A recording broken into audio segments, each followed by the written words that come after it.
Prontinho, pode iniciar. Boa noite, pessoal. Sejam muito bem-vindos, né, no nosso último. Espero que todos estejam bem, né, assim, com um ano bom e, né, festas e tudo mais, mas vamos fazer a retomada do curso, né, nesse último módulo, né, e vamos lá. E conforme a gente for passando, né, a gente vai conversando, vocês vão parando, a gente vai voltando, tá bom? Vou capturar vocês aqui.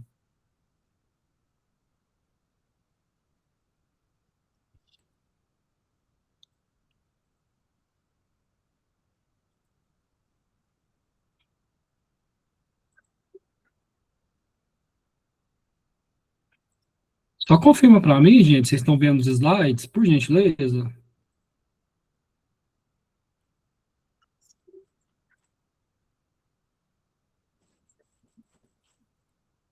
Tá ok, pessoal? Vocês não conseguem ver os slides? Agora saiu. Deixa eu voltar lá. E agora?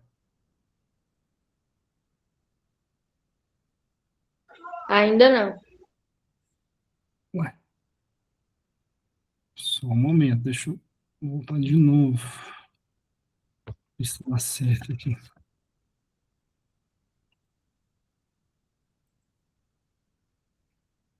E aí?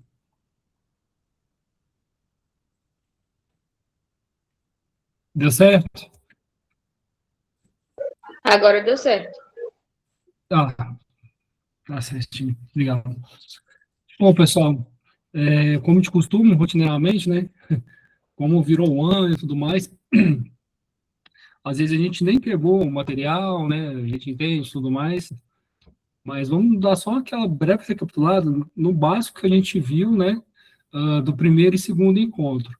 A gente falou lá, voltando um pouquinho para trás, pessoal, a gente falou lá de prova pericial, né, que é assim, que o perito tente ter um conhecimento mais especializado, né, que é aquele conhecimento que o trabalho comum, por assim dizer, com ele que vai ajudar a dar um norte, né, nas tomadas de decisão do juiz, né, vai dar as diretrizes através da perícia, né? Ele vai no campo, ele vai fazer a medição, né?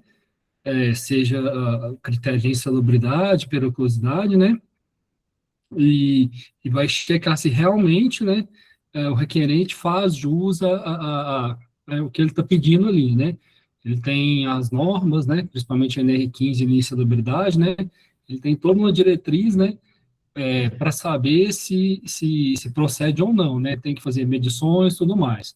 A gente falou daí, no geral, né, das normas regulamentadoras, né? São um total de 38 NRs. A gente falou que foram revogados NR2, né? É,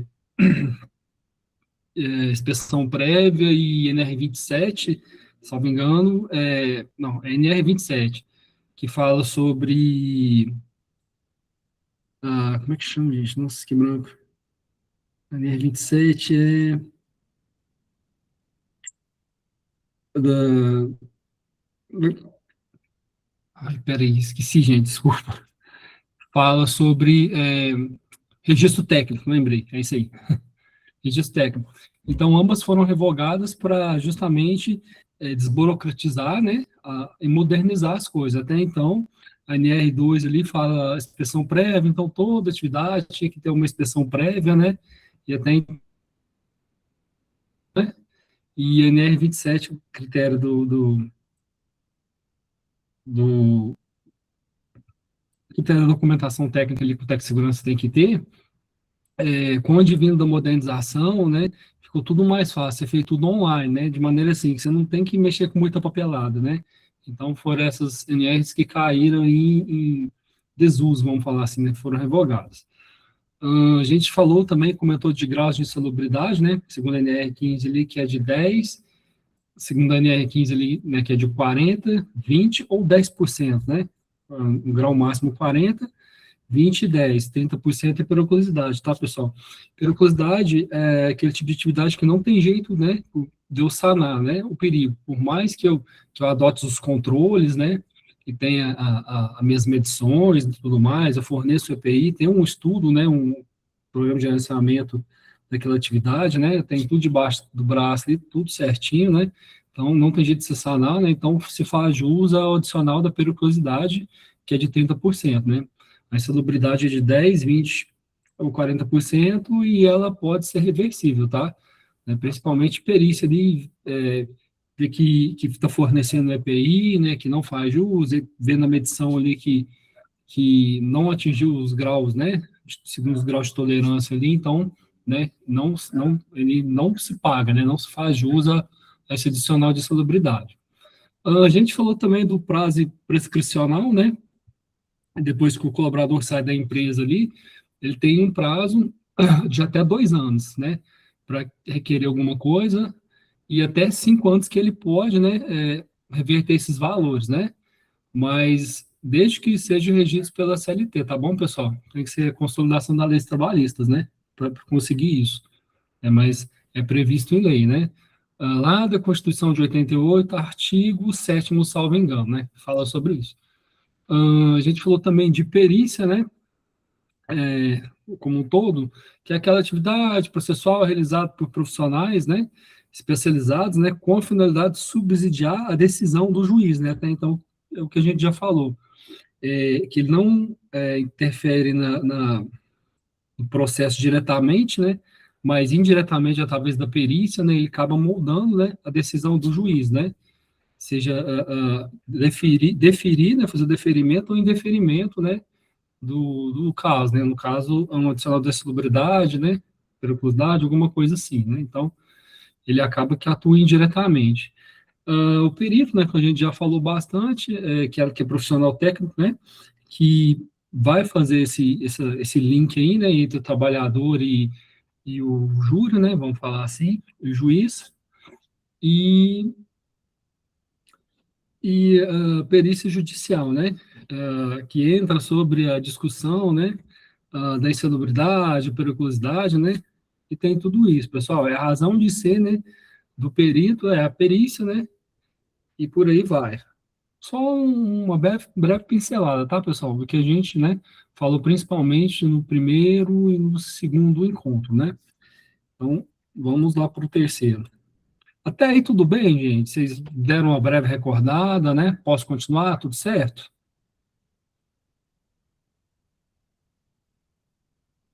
Tá, eu estou entendendo que sim, tá, pessoal?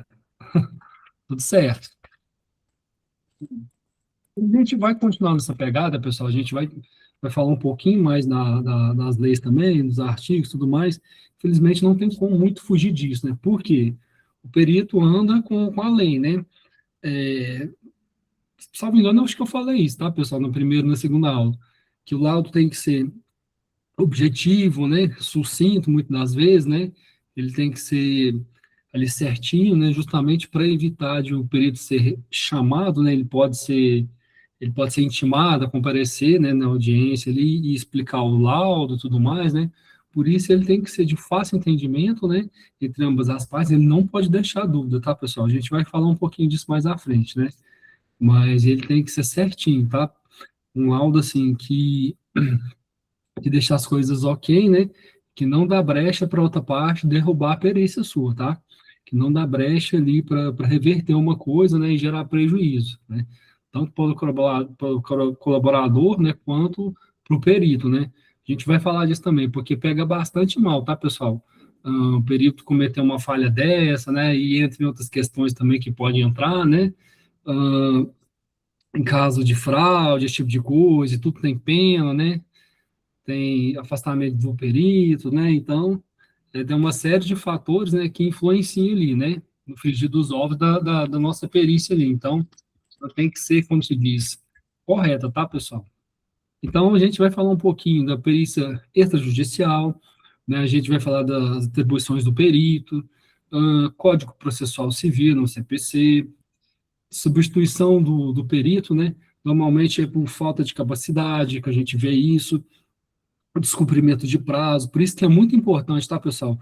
O perito, ele cumprir os prazos certinhos, tudo que foi dado, às vezes o perito não vai dar conta de entregar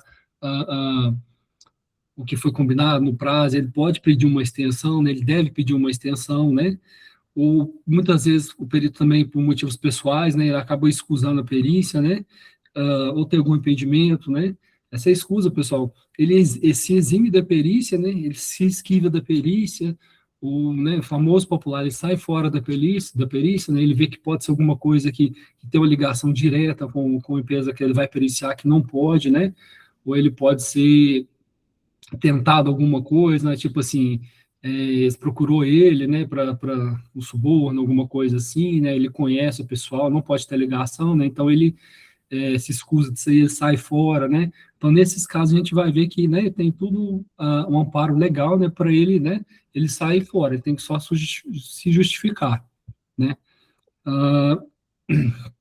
Que mais que a gente vai falar? Agendamento da perícia, né? Normalmente não, é por agendamento, tá, pessoal? A gente não aparece do nada lá e pericia, agendamento com hora, marcar, tudo mais, né? Dolo ou culpa, a gente vai falar também, né? Até onde o perito pode errar, o que que acontece ali? Ele é culpado, né? No caso do dolo, né, da perícia, de ter desandado, né? Ou ele tem culpa, né? Assim, ele vai responder, mas por culpa, não teve a intenção, né? Então, tudo isso, pessoal, são nuances, assim, que são muito importantes, tá bom? A gente vai falar um pouquinho dos honorários da perícia, né? Quando é pago os honorários da perícia ali, do perito, como é que é feito esses honorários? Normalmente é a parte perdedora do processo, tá, pessoal? Que vai arcar com os honorários do perito. Ah, Franklin, mas se for gratuito, né? No caso do colaborador entrar ali, né? E não ter como, né? Perder, não tem como bancar ali. A União vai pagar, tá, pessoal? Normalmente é feito assim. A gente vai falar um pouquinho de falso testemunho, fraude processual, né? Essas nuances aí que levam todos a penalidades, tá, pessoal? Esse tipo de coisa. E entre outras coisinhas, né? A gente vai estar comentando hoje. Então, sem mais delongas, pessoal, vamos lá. Foi só uma pincelada, tá bom, pessoal? Vamos lá, vamos lá. Vou conversando, pessoal. À medida que vocês não forem entendendo, a gente para e troca ideia e conversa de novo, tá bom? Bom, perícia extrajudicial, pessoal. Avaliação técnica realizada fora do processo judicial, né? Por um profissional especializado, né? O perito, né? Que a gente comentou, que ele que detém o saber da perícia, né? Muitas vezes ultrapassa o saber comum ali, que o juiz não tem aquele saber, né, motivo pela qual se direciona um perito, né, com o objetivo de esclarecer fatos e produzir provas técnicas para uso entre as partes, né, então, isso é bem comum, tá, pessoal, ter aquela perícia ali, né, para rolar o consentimento de algum benefício e tudo mais, né? Então, é comum. Então, o artigo 195, né, da CLT, Consolidação das Leis Trabalhistas, né, preconiza isso, preconiza, né, a perícia. Determina que a caracterização da insalubridade, da periculosidade deve ser feita obrigatoriamente por perícia realizada por médico ou engenheiro do trabalho. E aqui, pessoal, a gente falou na aula passada, respeitando, como diz, né, as suas devidas áreas aí, tá? Como se diz, né? O médico vai ser responsável pela perícia ali dos desdobramentos, vamos falar assim, né, do possível adoecimento relacionado àquela atividade laboral, né? Então, ele vai dar laudos da parte médica, vamos falar assim, né? Doenças, né? Tratamentos, por assim vai, né? Da parte da medicina, né? O direito de segurança do trabalho, não, pessoal. Já é antes da doença propriamente dita, tá bom? Já é antes dos desdobramentos. Ele vai olhar ali um grau de contaminante, né? Que é preconizado pela ANR, vai fazer medição da área, né? Vai fazer um levantamento do ruído para ver se está ok, está acima de 80 decibéis, né? Se não, tem algum plano de controle disso aí, né? Então, é mais por esse lado, tá, pessoal? Estuda, vamos falar assim, os desdobramentos da doença, né? Na parte da medicina, e outro, né? Antes do adoecimento, né? Por assim dizer. Então, tem essa divisão, tá, pessoal? Cada uma na sua alçada aí, tá? Inciso primeiro, né, permite que empresas e sindicatos solicitem ao Ministério do Trabalho a realização de perícias para caracterizar ou delimitar atividades insalubres ou perigosas, né? Então, aqui só um apanhado geral, tá, pessoal? Assim, de onde que se baseia, né, para iniciar a perícia, vamos falar assim, né? De onde se baseia, né, que tem o poder legal da perícia. Por isso é comum empresas e sindicatos realizarem a perícia por profissionais, né, ou empresas especializadas, né, podendo inclusive submeter o laudo à aprovação do Ministério do Trabalho. E aqui, pessoal, trouxe um exemplo aqui para ficar mais fácil a didática, por isso que eu falo com vocês. Estudem uma apostila, né, mas não tão somente a apostila, olha o manual também, porque, olha uns slides também, porque eu acrescento bastante coisinhas, tá, pessoal? Isso aqui é uma delas, ó. A perícia pode ser usada em várias situações, né? Aqui os exemplos, ó. Questões trabalhistas, né? Que é mais comum, insalubridade, periculosidade, condições de trabalho, né? Avaliação de equipamentos, né? Máquinas, vistorias de imóveis ou obras, né? Apuração de danos ou falhas, né? E assim por diante, ó. Mesmo fora do âmbito judicial, a perícia é indispensável. E é mesmo, tá, pessoal? Porque, assim, não se prova nada, né, fora da perícia, tá? Principalmente para concessão de algum benefício. Tudo tem a perícia, tá? Então, o que vai propiciar ali o colaborador o ganho ou não, né, é através da perícia. Código do Processo Civil, tá, pessoal? Não vou ler, né, vou dar só uma breve introdução, até porque, assim, são leis, são artigos e tudo mais, né? E, assim, para consulta é só dar uma olhada lá, né? Mas é pertinente é o que a gente, né, vem falando até agora. Ó. Artigo 146, ó. O perito tem um dever de cumprir o ofício no prazo que ele assina a lei, né? Empregando toda a sua diligência, pode, todavia, excusar-se, né? Que a gente já comentou, ele pode eximir, né? Se eximir, né? Ou sair fora da perícia, vamos falar assim, né? Do encargo alegando motivo legítimo, né? Dos quais a gente já falou. Às vezes ele está recebendo alguma pressão, né? Ele tem uma ligação direta com o local que ele vai periciar, que não pode ter essa ligação, né? Então, ele prefere, assim, eximir-se, né? Ele prefere sair fora da perícia, né? Por quê? Porque pode dar alguma coisa séria para ele, tá, pessoal, né? Outra parte, de repente, descobre que tem alguma ligação, né? Já prestou algum serviço, alguma coisa assim, né? Derruba a perícia dele, tá? Então, né? O perito esperto, ele, né? Ele sai fora mesmo. Quando isso acontece, Fran, quando isso acontece, né, qual o procedimento, qual que é a ritualística, né, como é que se faz? O juiz indica outro perito, tá, pessoal? Simples assim. Parágrafo único, né, a escusa está apresentada, né, a escusa será apresentada, né, ou seja, né, o pedido, né, de saída do perito, né, será apresentado dentro de 5 dias, né, contados da intimação, impedimento, né, superveniente,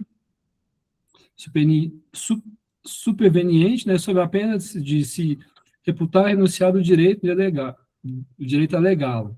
Então, pessoal, o que a gente já falou, tudo embasado na lei, tá, pessoal? O perito tem o direito, né, vamos falar assim, tem direito, tem a obrigação, né, de sair fora. Isso acontece, tá, pessoal? Por muitos motivos, né, que a gente comentou, né, mas o que eu mais já vi, né, no caso de ter alguma ligação, né, com aquela empresa que ele vai periciar. Ele vê que tem alguma coisa ali, né, que já prestou serviço, alguma coisa assim, então ele, né, prefere sair fora. Artigo 422, perito cumprirá escrupulosamente o encargo que lhe foi cometido e assim por diante. Centenas de milhares de barris de petróleo. Isso é um perito, né, Código Processual, Processo Civil. Artigo 138, né?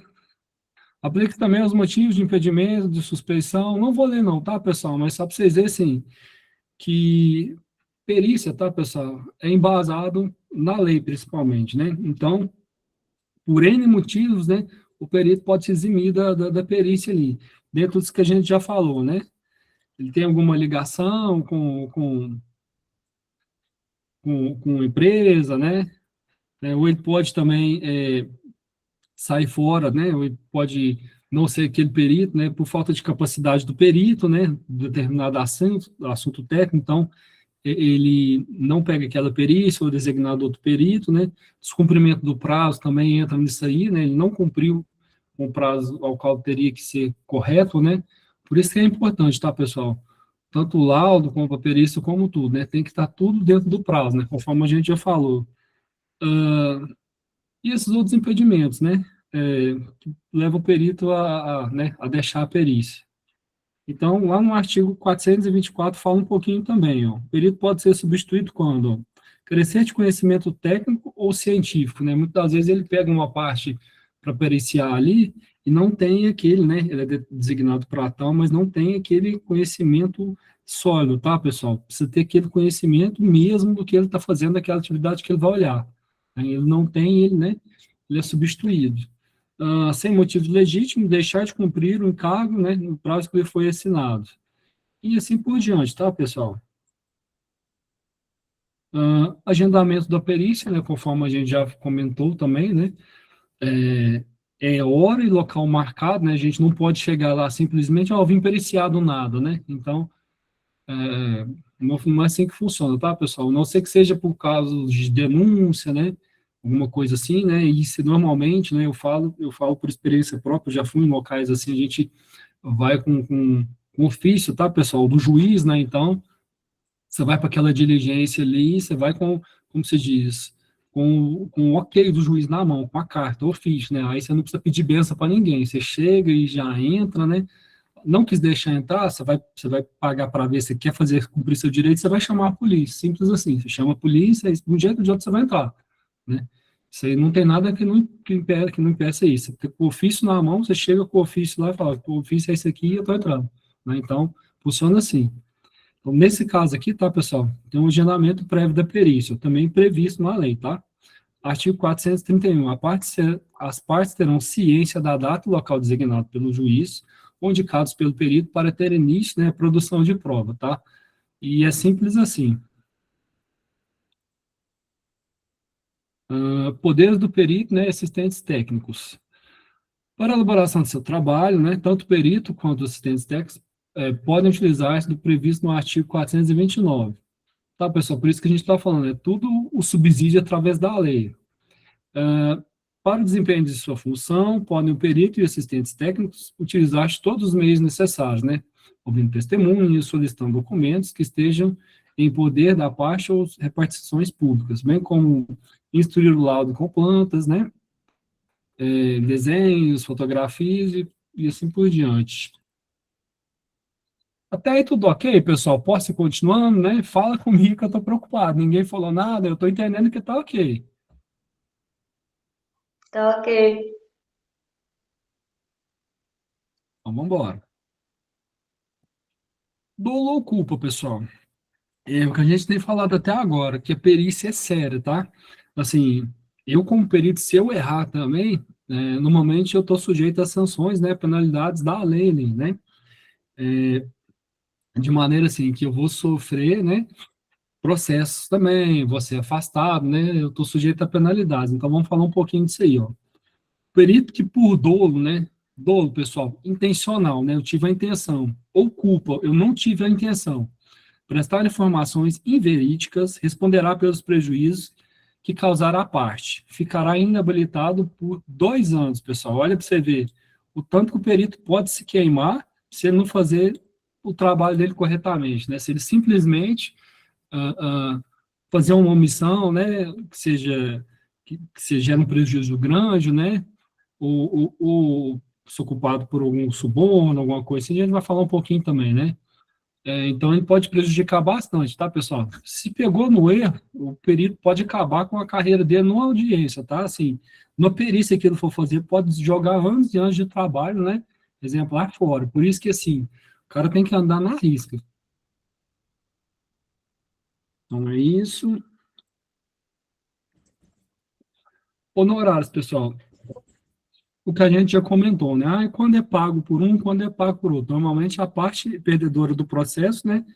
Que arca com o salário do perito ali, né, com os honorários. Quando não tem, a União paga. Justamente fala isso aqui, ó.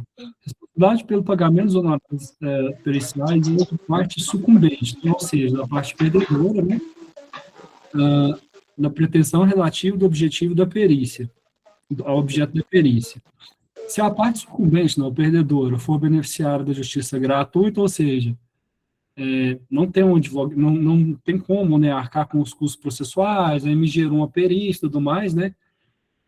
Nesse caso, a União, tá, pessoal? O Estado, né, fará jus, né, aos honorários do perito ali, vai ser pago pelo Estado.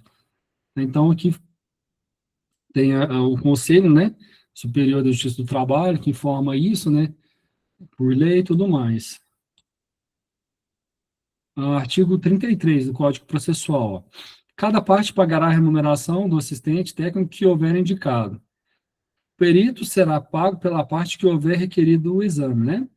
Ou pelo autor. Quando requerido por ambas as partes, ou determinado de ofício pelo juiz. Então, pessoal, isso aqui é só para mostrar que, assim, o processo em si gera um custo, né?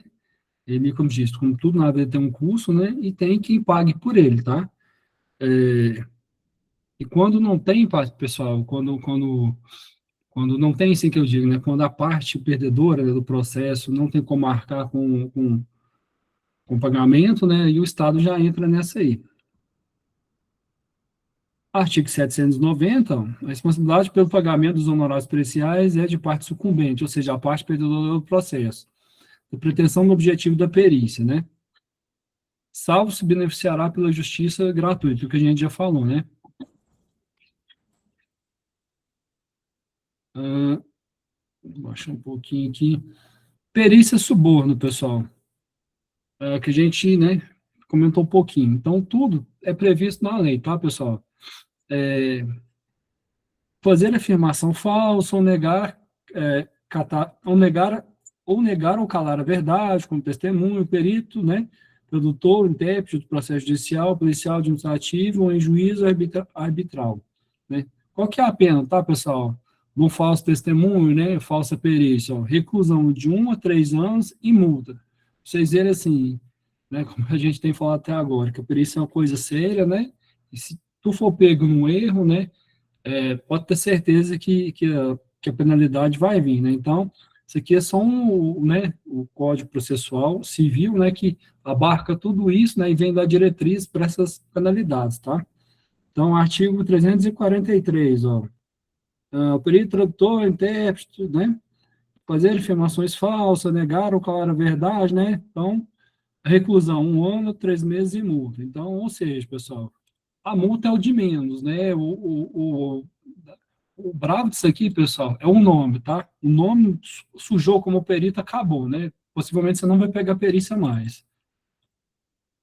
Fraude processual, ó, também embasada pelo Código Penal, artigo 343, ó. Inovar, né, artificiosamente, né, dependência do processo civil, administrativo, o estado de lugar, de coisa ou de pessoa, com o fim de induzir o erro, o juiz, né, ou perito. Qual que é a pena, pessoal? 3 meses a 2 anos de multa. Por quê, pessoal? Porque a gente comentou, né? O juiz, pessoal, muitas vezes ele não tem esse saber, né? Comum, esse saber específico, né? Então, motivo pela qual demanda, né, de um perito, né? E essa briga, pessoal, é perito contra perito, né? Perícia contra perícia, né? A gente vai ver um pouquinho mais na frente sobre os quesitos, né? Só dando uma adiantada. O que são os quesitos, pessoal? São formulações, indagações, né? Que vão ajudar a objetivar a perícia. Ah, Franklin, como assim? Me dá um exemplo disso aí. Então, são os porquês, né, que vai me gerar aquelas respostas, né, dando um motivo, né, pela qual eu estou fazendo a perícia, né. Então, são formulações das questões, por assim dizer, né, dos quesitos, né, do que eu quero saber, né, para acertar na perícia, né, para eu pegar o que eu quero pegar, né, como se diz, vou formular as questões ali, né, já querendo pegar o erro, né, a depender das questões que eu vou formular para você, né, e você, como perito da outra parte, vai tentar rebater isso aí, né. Então, essa briga, pessoal, perito contra perito. Então, fraude processual, né? Segundo o artigo 343 do Código Penal, detenção, 3 meses a 2 anos e multa. Então, vamos lá. Quesitos, ó, que a gente comentou um pouquinho. Embora o ponto mais importante da prova pericial, por suas consequências, seja o laudo apresentado pelo perito judicial, não se pode esquecer da extrema importância dos quesitos formulados pelas partes, que são, na verdade, os provocadores das respostas e das omissões resultantes dos esquecimentos. Ou seja, pessoal, o levantar dessas informações dos quesitos, né, que vai nortear muitas das vezes e que vai dar minha assertividade à perícia ali, né, do que eu estou buscando. Falta de conhecimento, outras causas de descuido, né, que poderão ser fatais para as partes. É basicamente isso, pessoal. Não vou ler, assim, porque vai ficar cansativo, né, mas, em suma, é isso aí. Os quesitos complementares vêm somar-se, né, aos outros já existentes, né, mais incompletos. Ou seja, o levantar das minhas informações, né, meus questionamentos complementares, né, ele vem somar, né, para juntar, né, e de um todo ali eu poder completar, né, a minha perícia. Os quesitos suplementares vêm somar aos outros existentes, né, já nesse aqui. Para resumir a importância dos quesitos, ó, lançamos mão da afirmação de Moacir Amaral. Quesitos são perguntas que se formulam aos peritos e pelas quais, né, se delimita o campo da perícia, né, ou seja, através das perguntas que eu vou fazer ali, né, muitas vezes para a empresa, né, para o meu empregador ali, que vai dar a base, né, para eu ser assertivo na minha perícia, né, para eu fechar uma conclusão, por assim dizer, né, para eu dar meu laudo, né, para eu justificar, né, se aquela atividade faz jus à insalubridade ou não, à periculosidade ou não, tá? Então, a base de estudo, pessoal, são meus quesitos. Então, são perguntas relativas aos fatos que constituem o objetivo da perícia, respondendo-as como lhes cumpre, após a devida observação dos fatos, das investigações, experiência ou estudos a que se procederam, os peritos desempenham uma missão que lhes foi cometida, né? Então, através desses quesitos, pessoal, que eu faço, né, levantamento dos meus questionamentos, né, que vai nortear, né, o meu objeto da minha perícia ali. Baseado numa lei também, tá, pessoal? Artigo 421 do Código Processual Civil, o juiz nomeará o perito fixando o prazo imediato para a entrega do laudo, né? Incumbe às partes dentro de 5 dias, né, contado na intimação. Vocês vê, pessoal, conforme a gente já falou, prazo, pessoal, prazo é tudo. Prazo você pode tirar um perito, como se diz, né, de cena, né, então se ele não cumprir com prazo. Primeira coisa que o perito tem que fazer, pessoal, não vai dar tempo de eu cumprir com aquele prazo ali, não vou conseguir entregar.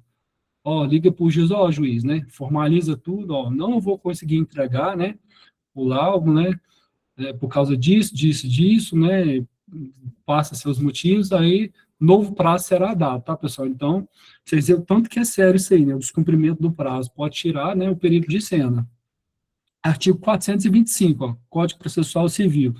Poderão as partes apresentar durante a diligência quesitos suplementares. Dada a juntada dos quesitos aos autos, o escrivão dará ciência à parte contrária. Então, tudo, pessoal, tudo é embasado no código, tá, pessoal? Na lei. A apostila traz aqui para a gente, pessoal, um exemplo, vamos falar assim, né, de alguns quesitos, né, o levantamento de alguns quesitos, né, sobre atividade, né, periculosidade inflamáveis ali, né, esse tipo de atividade. Então, só para vocês terem noção como é que a formulação de alguns quesitos, a apostila traz esse exemplo para a gente, ó. Não vou ler todos, tá, pessoal? Informe o seu perito quais as funções, cargos, né, do reclamante durante o período imprescrito. Informe o seu perito se o reclamante laborava em recinto fechado ou céu aberto. Por que isso, pessoal? Porque faz toda a diferença, tá? Então, através dessas perguntas aqui, né, ele vai somar com suas medições e tudo mais, né, que ele vai fazer em campo, através daquilo ali, né, ele vai chegar num laudo, né, e esse laudo, pessoal, ele vai nortear, né, a tomada do juiz, né, a decisão da tomada do juiz, né. Por quê, pessoal? Porque ultrapassa muitas das vezes o saber comum, né, motivo pela qual, né, se exige um perito, senão não exigia, né, para periciar aquela atividade. Vamos pegar mais um aqui. Informe, senhor perito, se existem líquidos inflamáveis no local de trabalho do reclamante. Ó. 8. Informe o senhor perito se o local de trabalho do reclamante é exclusivo para o armazenamento de vasilhames que contém inflamáveis líquidos. São as perguntinhas, pessoal, que parecem ser assim, né? Às vezes sem importância, né? Mas são de total importância na composição do laudo, tá, pessoal? Desses quesitos, que vai nortear no final a tomada de decisão ali, né? Do juiz. Que ele vai deferir ou indeferir, né? Tal pedido. Bom, informe o seu perito que informe o seu perito se o reclamante exercer atividade perigosa prevista no quadro do item 1 do anexo 2 da NR16. Periculosidade, tá, pessoal? NR15, insalubridade, NR16, periculosidade. Conforme a portaria, né, 3.214, né, de 78, Ministério do Trabalho. E assim por diante, tá, pessoal? O apostila traz exemplos, vamos falar assim, né? Levantamento desses quesitos. Vou pegar mais um aqui. Pode ser um perito confirmar se um sistema elétrico de potência consiste em 3 principais componentes: as estações geradoras, as linhas de transmissão, o sistema de distribuição. Então, é isso aí, pessoal. Não vou ler, né, assim, para não ficar cansativo, porque a base é muito teórica, né? Mas acho que vocês entenderam o propósito da coisa. E assim por diante, tá, pessoal? Assim por diante.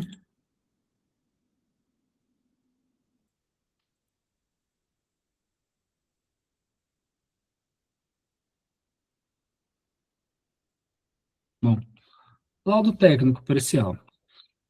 Deve ser claro, objetivo, fundamentado e conclusivo. O que a gente tem falado até agora, pessoal, para evitar desgaste, né? E para evitar de derrubar a perícia, conforme a gente já falou lá da primeira aula. Então, quanto mais claro, mais objetivo, mais fundamentado e conclusivo, não deixar dúvida no seu laudo, melhor é, né? Aquele laudo ali que vai ler, né? Um preto no branco ali, com todas as provas, né? Com todas as suas medições feitas em campo, né? Com todos os seus laudos, dos seus equipamentos ali, porque é muito, muito importante, a gente já falou disso, né? Com toda a minha parte documental ok, né? Então, vai ler aquilo ali, não vai ter dúvida, né? E esse tipo de laudo, né? Que é o correto, é que vai nortear, falando mais uma vez, a tomada, né? Da ação do juiz.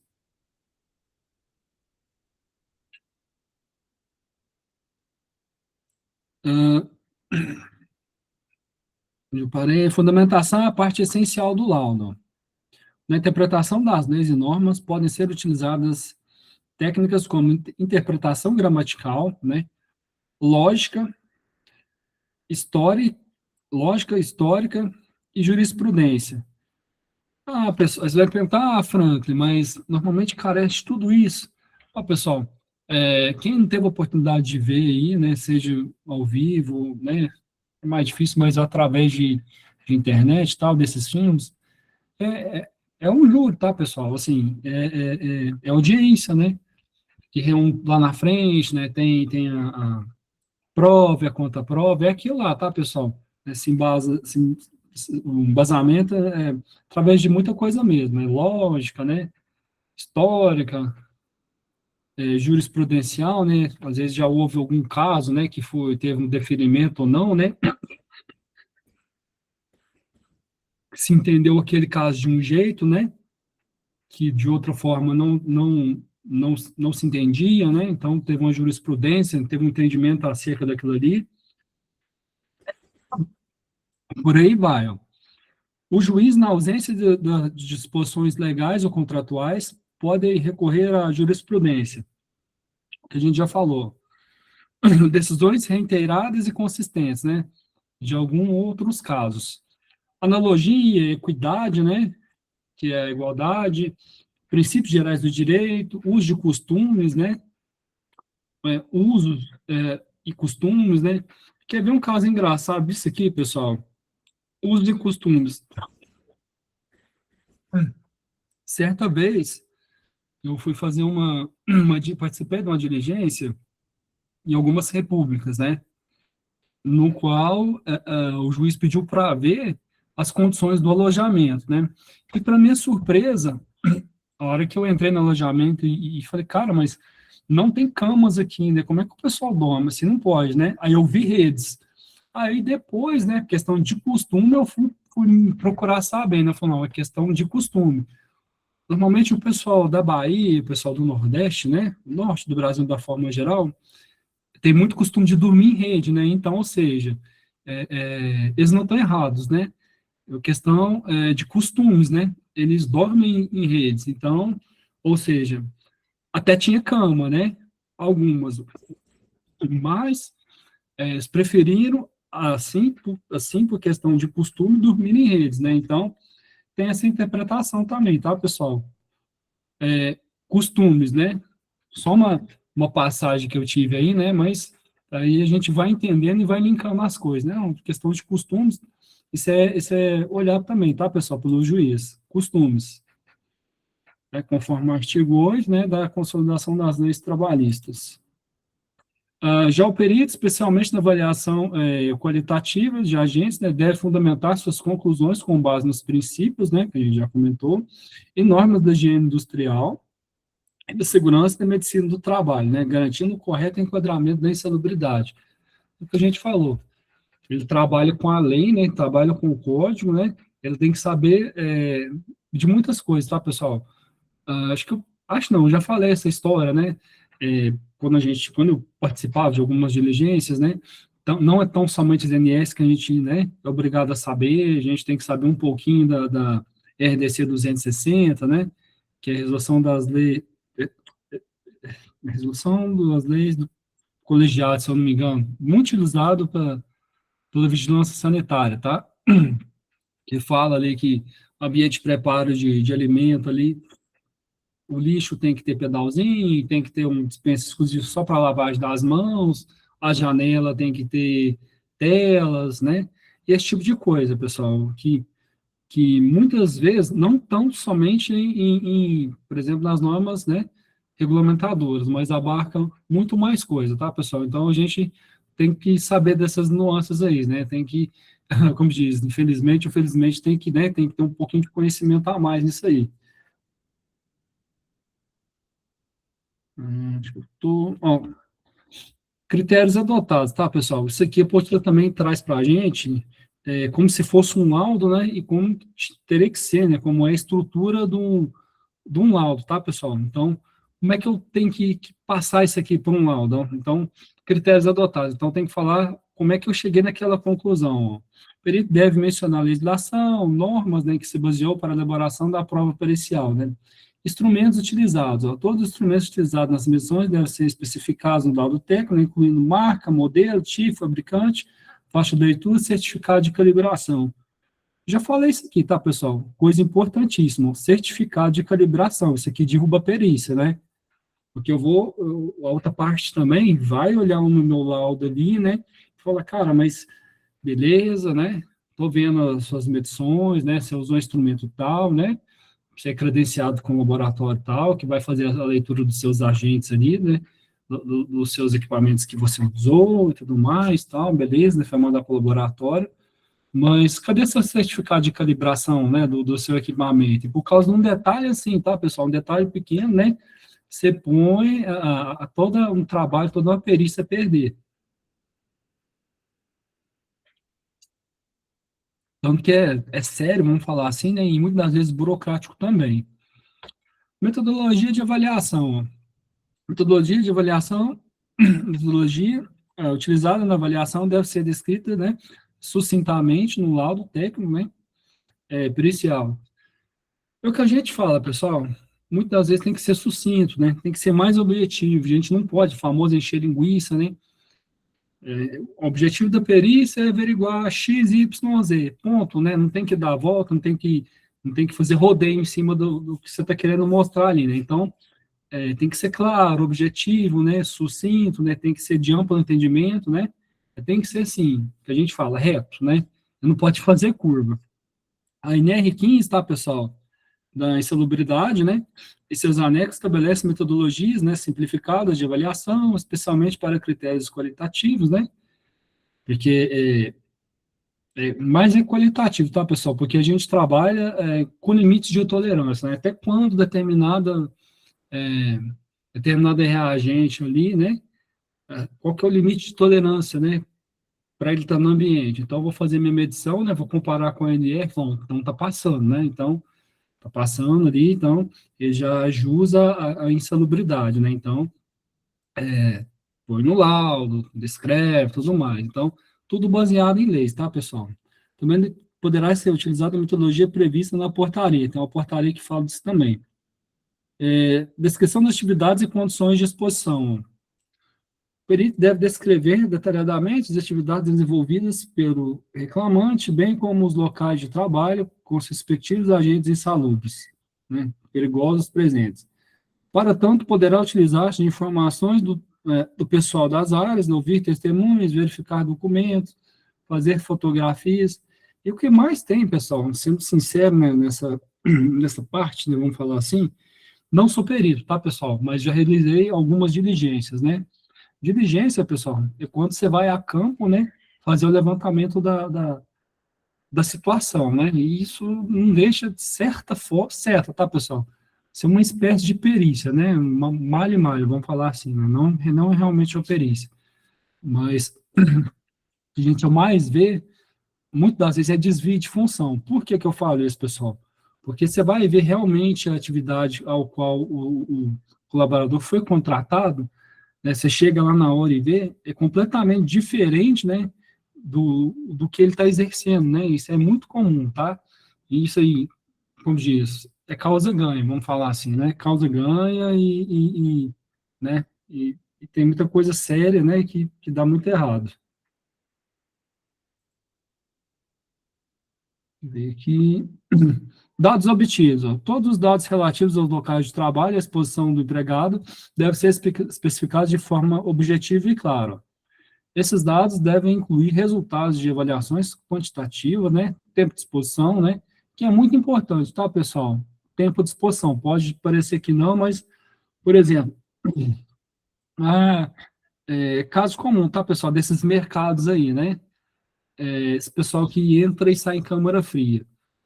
Quantas vezes você entra na câmara fria, né, por dia? Eu entro tantas vezes, né, quantas vezes por semana, tal, qual que é a sua função, o que que você faz, né? Aí você vai olhar lá, tem EPI adequado para entrar em câmara fria, né? Tem aquele blusão térmico, normalmente temperatura a menos de 30 graus, né? Para esse tipo de blusão, né? Ele tem algum treinamento, ele tem algum EPI adequado, né? Fora aquilo ali. Ele entra esporadicamente em câmara fria, né? Com que frequência? Então vamos ver algum colega dele, né? Vamos ouvir testemunhas, vamos ver vamos ver documentação, né?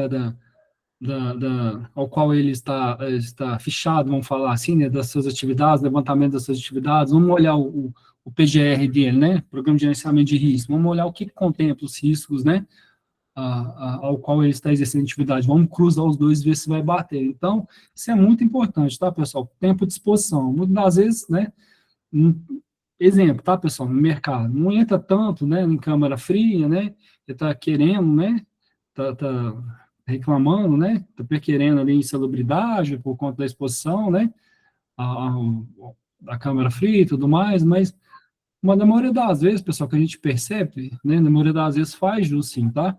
O pessoal acaba que entra muitas vezes em câmara fria, né, e é rotineiro isso aí, né, então, muitos mercados aí pagam certinho. Grau de insalubridade, ó. Quando constatada a insalubridade, o perito deve informar o seu grau, ó. Mínimo é 10%, médio 20%, ou máximo 40%. 30% é periculosidade, tá, pessoal? Lembrando que a gente já falou, periculosidade não tem jeito de sanar, né? Então, você convive com o perigo, né? Então, é acertado ali 30%, né, para te compensar desse perigo que não tem jeito de sanar. Mas a insalubridade é diferente, tá, pessoal? Eu fornecendo o EPI, né, mudando o ambiente, né, e eu confirmei isso através da medição, né, a insalubridade cai por terra, tá? Assim, não sou obrigado a pagar a insalubridade, que é variável de acordo com o agente insalubre. Peraí, eu parei. Tá. Periculosidade inflamáveis. O juiz, né, a priori, sabe que um produto inflamável é explosivo, mas não sabe a forma científica, né? Normalmente, pessoal, o que vai me falar a base do produto, né? Hoje está como ficha de dados de seguranças, né? Que é a antiga FISP, né? Ficha de informação de segurança do produto químico, né? Que é obrigado a ter todo o produto químico, né? E na empresa mexe principalmente com produto químico, você é obrigado, né? A ter essa ficha, né? Esse informativo, né? Mostrando como é que é o produto, né? Composição do produto, ah, o tipo de acidente que ele provoca, como tratar aquele incidente, tudo mais, né? Só a título, assim, de curiosidade, né? A título de informação mesmo. Vocês podem olhar, pessoal, e qualquer produto da casa de vocês aí, se você for olhar o rótulo, tem as informações do produto, né? O fabricante, né? O tipo de produto, né? É, os químicos que vai nele, né? Em caso de acidente, aquilo ali, pessoal, aquilo ali nada mais é, né? Do que um resumo de uma ficha de dados de segurança, né? Porque agora é ficha de dados de segurança, que faz parte do sistema, né? Globalmente utilizado agora, né? Antigamente no Brasil era essa FISP, né? Hoje já mudou, né? Faz parte de todo mundo agora, né? Que é o ficha de dados de segurança. Então, Portugal a cicla é a mesma, né? Isso faz parte, assim, para unir as coisas e deixar sob uma ótica, assim, global, né? Para deixar de fácil entendimento, para deixar harmonizado. Mas o juiz sabe, né? Mas o juiz não sabe da forma científica o que o faz, né? Inflamar ou explodir. Por isso, ele nomeia um perito para que instrua a respeito da matéria, né? O que a gente já falou. O conhecimento comum, pessoal. Normalmente o juiz não tem isso, né? Então, quem vai fazer essa ponte aí é a perícia. Perícia não pode ser apenas informativa, deve fornecer elementos, né, de crítica científica e jurídica. A falta de subsídios científicos no laudo equivale a inexistências de prova. Ele não é por menos, né, pessoal? Se a gente, no nosso lado, a gente não tiver robustez da prova ali, vamos falar assim, né, não tiver todos os seus pormenores ali, né, então o seu laudo cai, né, por falta de prova. No caso da caracterização da periculosidade, o perito deve informar o devido amparo legal, né, de onde que ele está subsidiando ali a sua tomada, né, de decisão, né, para caracterizar que aquela tipo de atividade é insalubre ou não, né, no caso é a NR que ele vai fazer isso, né, NR15, né, ele vai fazer isso, ou qualquer outro NR, né, mas normalmente é NR15 tem insalubridade, o anexo da NR e o quadro, né, e item que fala disso aí. Então, pessoal, ele vai a campo, né, ele vai fazer o levantamento, né, ele vai periciar, ele vai chegar a uma conclusão, e a conclusão que ele chegar ali, ele vai ter que mostrar na lei, né, onde é que fala que aquele limite de tolerância está acima, né, ao qual ele se baseou para emitir seu parecer ali, né. Então, tudo é assim, pessoal, é preto no branco, embasados. Por curiosidade, né, energia elétrica, não vou ler não, tá, pessoal, mas é isso aí, acho que vocês já entenderam onde a gente quer chegar aqui. A resposta aos quesitos formulados pelas partes, ó, são de suma importância os quesitos formulados pelas partes. Ó. O perito deve estudá-los, né, cuidadosamente, antes de realizar a prova pericial e procurar, né, respondê-los de maneira objetiva e fundamentada, né. A gente já comentou sobre isso. Conclusão pericial, ó.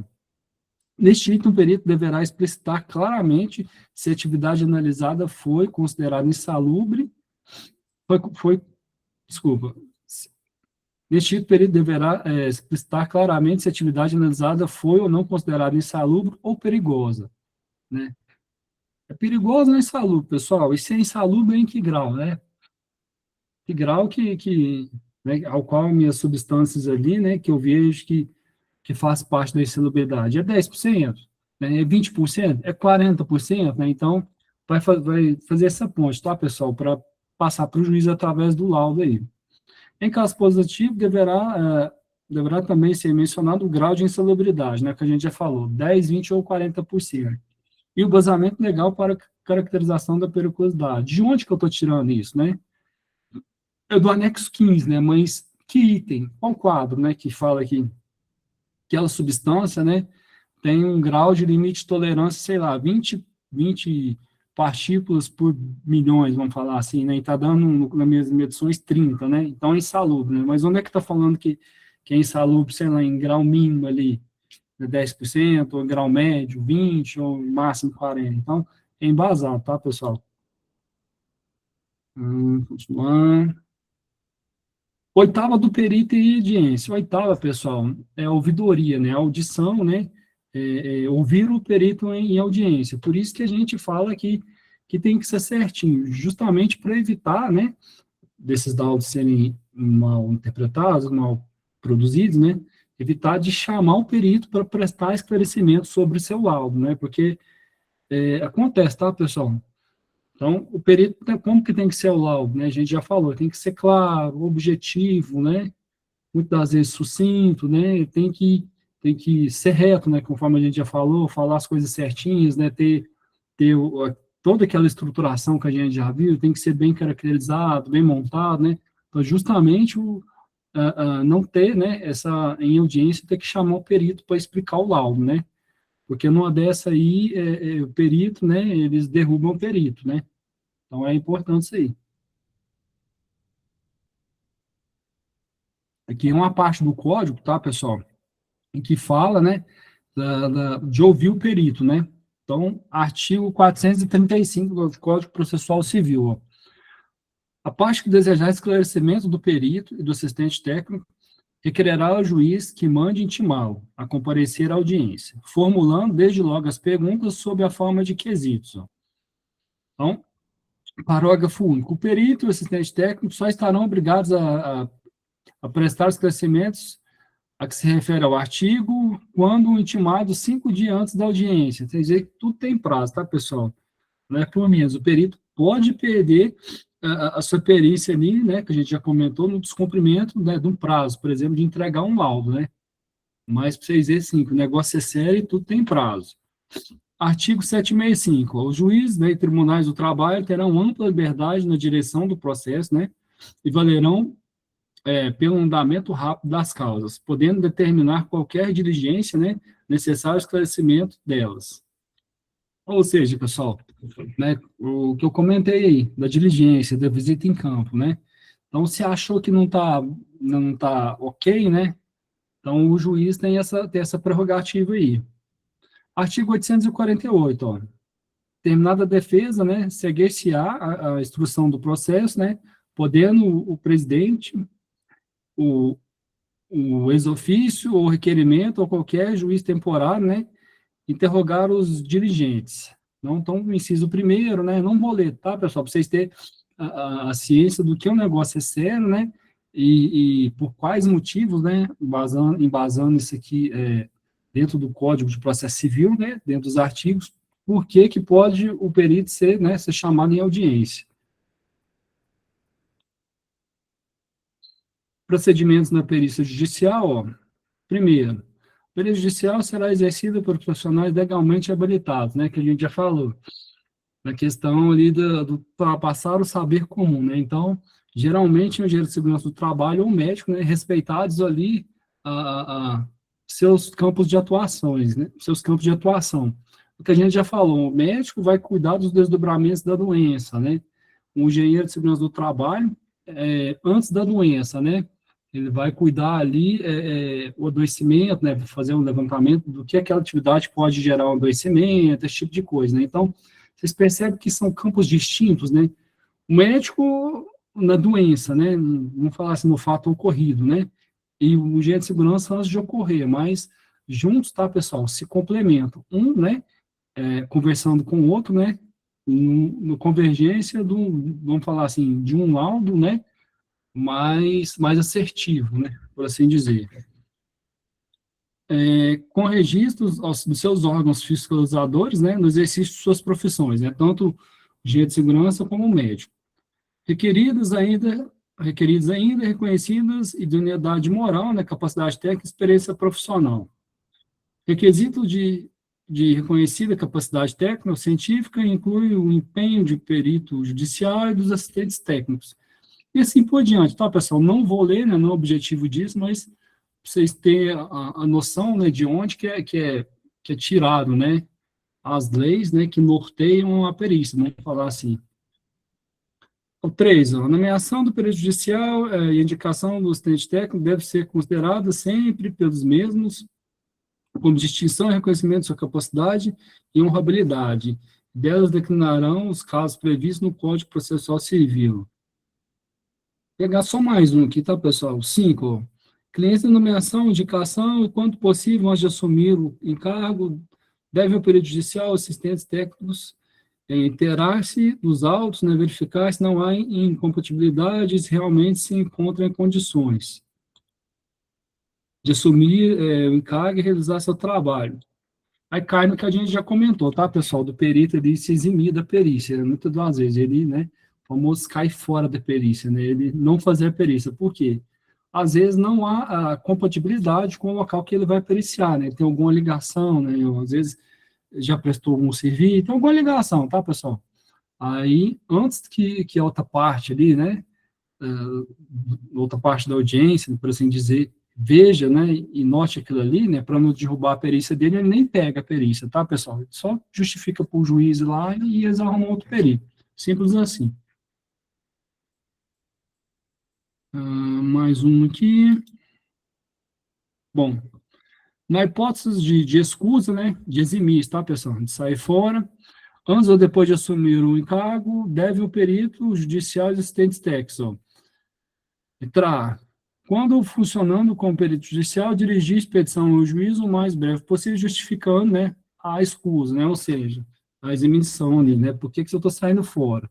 Né, tem alguma ligação, é pessoal, né, então, só justificar. Quando funcionando como assistente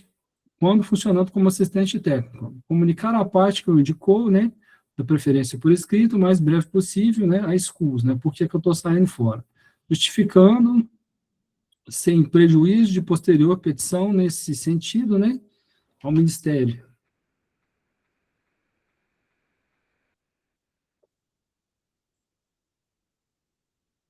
Vou pegar mais um aqui.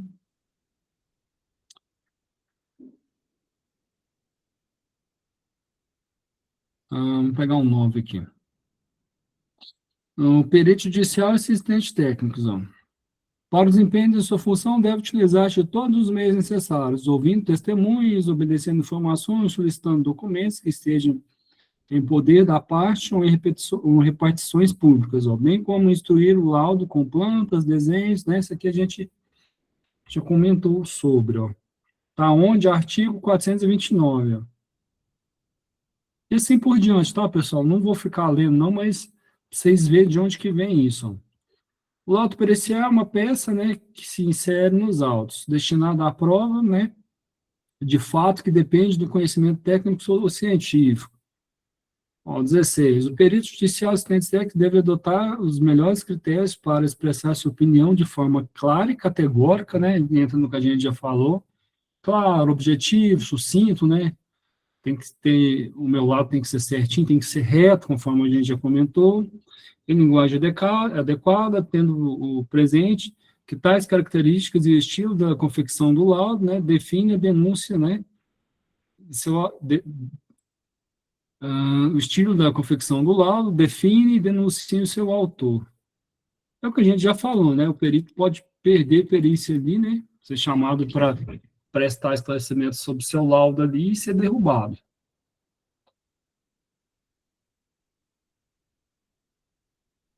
O perito judicial e assistentes técnicos devem evitar qualquer interferência que possa constranger em seu trabalho, não admitindo em nenhuma hipótese subordinar sua apreciação a qualquer fato ou situação que possa comprometer sua independência intelectual profissional, né?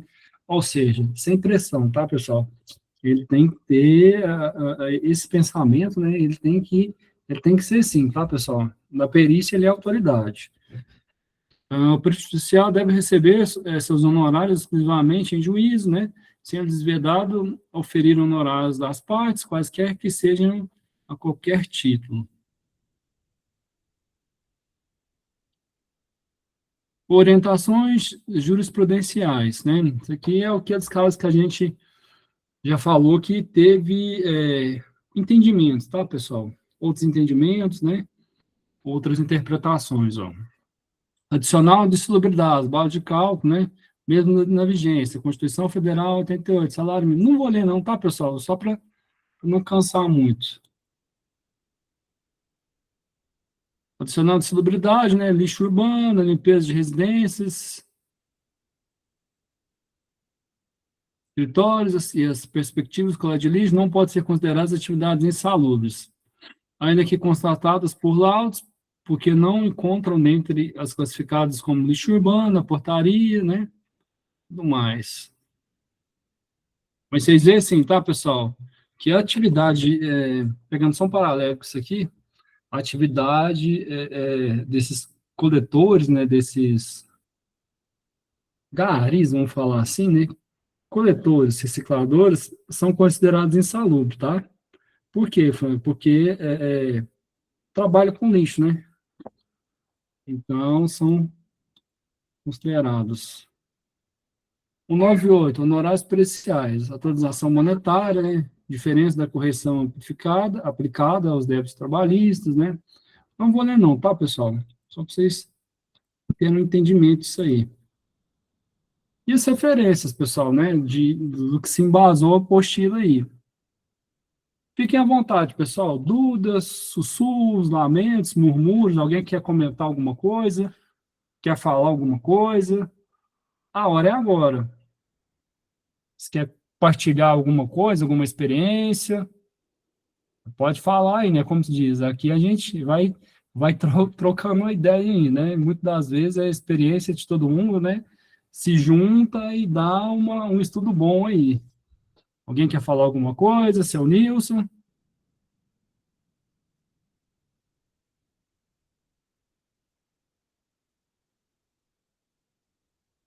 Tranquilo, pessoal? Tranquilo aí, né? Ô, professor Franklin, Então, boa noite aí, pessoal, boa noite a todos aí. boa noite. Partilhar alguma coisa, seu Nilson? Tranquilo, professor. Tá, Eu tranquilo. já, quero sim, eu já tive a oportunidade já de receber perito já, eu trabalhei aí hoje eu estou em São Paulo agora, mas eu fiquei 8 anos aí na Mosaico aí, fertilizante, e eu tive a oportunidade aí, devido à função, na gestão, de receber peritos aí. E é dessa forma aí que o senhor tem orientado mesmo, a empresa, tem que dar todo um suporte aí dentro das NR, dentro daquilo que é estabelecido aí nas normas regulamentadoras, e deixar toda a área bem preparada dentro das normas para que não haja surpresa. Houve uma reclamação, realmente o perito ele marca para ir, o perito tem liberdade para entrar na área e a gente designa da parte da segurança lá alguém para poder acompanhar no devido local que o colaborador, que é o reclamante, indicou aí para ele poder fazer a visita nos locais. E aí realmente é importante que todos os colaboradores, né, visando o lado do colaborador, que todo mundo esteja numa empresa que tem um técnico de segurança, uma gestão boa da parte da empresa, para que todos façam uso realmente dos EPI, cumpra as normas estabelecidas pela empresa e pela norma regulamentadora, que realmente seja uma verdade, né? Agora, se a empresa realmente ela não tem uma ética mesmo, um compromisso com as normas regulamentadoras, realmente vai haver um relaxamento, vai haver brechas, e aí realmente quem faz a gestão dessas empresas que não dá atenção, realmente a empresa é penalizada, né? A empresa tem dono, ou é privado, ou o que seja estatal, mas ela, quando contrata nós, é realmente para poder tomar conta dessa área e fazer o melhor. Aí, se a empresa é penalizada, é porque alguém não deixou de cumprir aquilo que é importante para a vida do colaborador, que ela contratou para entrar bem com saúde e ir embora para casa com saúde. Então, tem que ter muita visão nisso, né? Nós estamos aprendendo essa parte, mas é importante a gente ajudar as empresas onde vão trabalhar a ter o melhor ambiente possível para poder receber os pais de família aí. É isso mesmo, obrigado pelo relato aí, seu Nilson, é bem isso aí mesmo. E assim, se por um lado a empresa não dá toda, né, essa estrutura para o colaborador e tal, por outro lado, né, uma das maneiras que a gente tem de mudar isso é através da proatividade do colaborador, né? O colaborador vai dar um passo para trás, levantar a mão e falar, opa, aqui está errado, não pode ser assim, assim, assado, né? Até mesmo porque, né, a vida dele está em risco, né? E não precisa ter medo não, tá, pessoal, né? Isso aí a CIPA bate muito forte, sabe? E assim, como diz, quando é para melhoria do colaborador ali, né? Isso aí a CIPA bate forte e muda, tá, pessoal? Basta querer, basta o colaborador, né, ficar em cima ali, falando isso aqui tá errado, isso aqui não é assim, não pode ser assim, né, corre risco de acidentar e tudo mais, né, e tem essa, como diz, né, é protegido por lei, tá, pessoal? Tem essa salvaguarda da lei aí, né?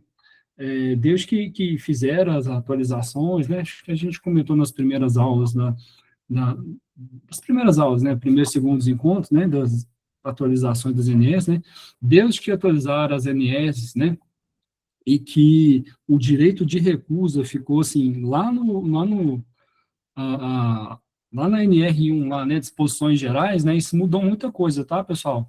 Às vezes o colaborador se sente inseguro ali de realizar aquela atividade, e realmente, né, você vai olhar para a atividade e tem um risco mesmo, né, é direito do colaborador não exercer, né? De recusar a atividade, de parar a atividade, levantar a mão e falar, eu não vou fazer, né? Não tem segurança aqui, né? Corre um risco, né? De acontecer um acidente, envolve mais gente, chama o técnico de segurança, né? Como diz, faz o escárcere, não faz atividade, né? Porque isso é sério, tá, pessoal? Isso aí a gente vê na área, né? Que já houve, né? Muita fatalidade, né? Não vou falar a empresa, mas o ano passado aconteceu, né? Nessa área de fertilizante aí, o pessoal ia fazer uma atividade, uns terceiros viram que tinha um risco, recusaram e chamaram outros, né? Porque assim, a gente vê que realmente tem uma certa pressão, né, para fazer atividade, né? Mas, né, como se diz, a vida em primeiro lugar, tá, pessoal? Às vezes a gente fala assim, parece ser um discurso bonito, né? Mas na prática, nos lugares onde eu já passei, e por incrível que pareça, é assim mesmo, tá, pessoal? A gente tem que fazer valer o direito da gente, né? Não estou falando que não tem que, né? Não tem que realizar atividade, né? Não tem que deixar, né? Por fazer, né?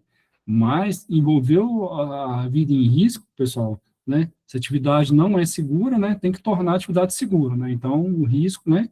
Isso que é complicado. Então, levanta a mão, para a atividade, não vou fazer, meu direito de recusa e tal, e assim por diante, tá? Acho que, como disse, só ter um pouquinho de proatividade, né? Às vezes é difícil falar assim, porque a gente entende o lado operacional também, né? Mas é por aí, né? Por aí que as coisas, né? Começam a mudar nisso aí. Tá certo? Bom, pessoal, fica aqui meu muito obrigado, né? Pelo esse terceiro encontro, né?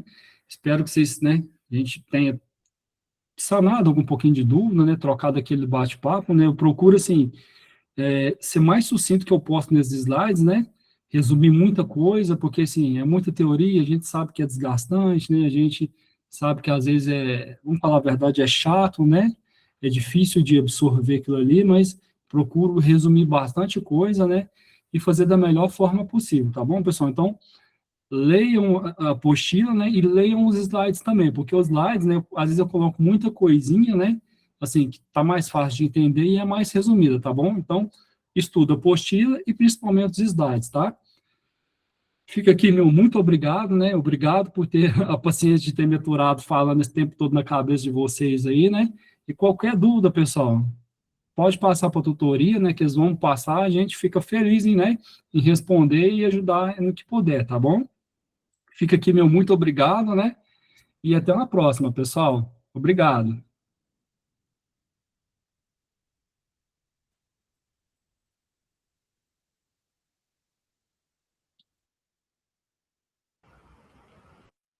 Obrigado, professor. Abraço a todos.